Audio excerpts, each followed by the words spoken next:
Good morning, Iztok. Welcome to our conference in Scotland. Would like to ask you about how should airlines approach the arena of experimenting and learning? Yeah, I think it's a very important area, and as we found out in our first ever airline conversion optimization survey, there are a lot of airlines that are still at the beginning of this journey. So basically, when we started asking airlines, how much do you experiment? Almost half of the airlines said that they experiment only and test only on an ad hoc, big project redesign basis.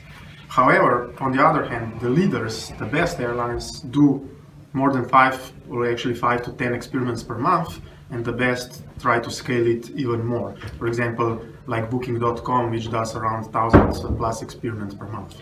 So when we talk of a big OTA like Booking.com, considering the number of devices, the updates which the devices have, what's your basic learning from Booking.com, considering the amount of work which needs to be done on a regular basis? There are like two things I think it's important for airlines, or what airlines can learn from Booking.com if they want to really do it at such a large scale. First, Booking.com was able to do it, or was able to scale it, because of they build their own experimenting platform. Airlines has too many limitations with current IT landscape that they cannot basically experiment at scale. So the first area for Booking.com was that they build their own experimenting platform. The second one is just the organization. If you look at the Booking organization, what they have is like a matrix teams. I think there are more than 70 or 80 teams which consist of agile teams, and they are dependent. So they have the ability to decide, test, and change. So it's a cultural change in a way, because for airlines a lot of times we still have this hierarchical silo organization, which means you're not able to decide and change things properly. So Booking.com typical team has a CRO expert, has an analyst, has a designer, has a product guy, and they as a team are independent units that can change parts of the product independently. And this allows them to test and change and scale at very large scale. So basically, airlines have to become digital organizations. This is what you're recommending?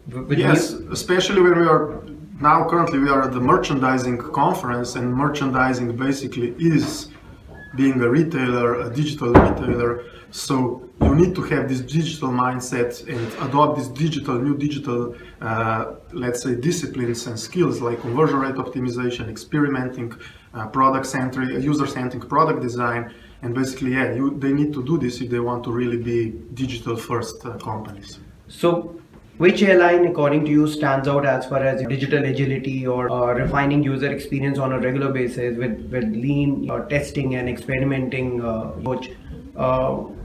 Which airline do you think stands out? I mean, when we did the research, of course, let's say low-cost airlines are in advantage because they started from scratch. So they started with this digital-first. E-commerce.coms are their only merchandising and selling platforms, or were at the beginning.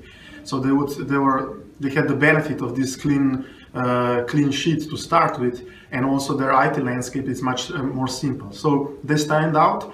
However, there are also some airlines that are already fully into the CRO. Air New Zealand is one such example that can be used as a reference, that does a lot of experimenting and testing. So there's plenty to learn from airlines like Air New Zealand, because Air New Zealand started their digital journey in 2015, and they have a complete overall as far as their digital team is concerned. So it shows that you need to relook at the team, hierarchical issues. So that's a way to go about it then.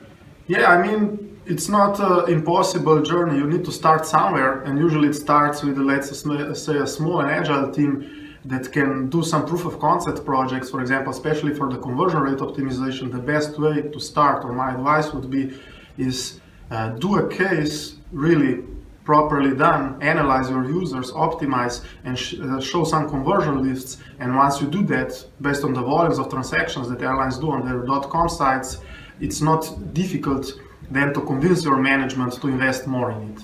Thanks, Iztok, for your time. Thank you as well.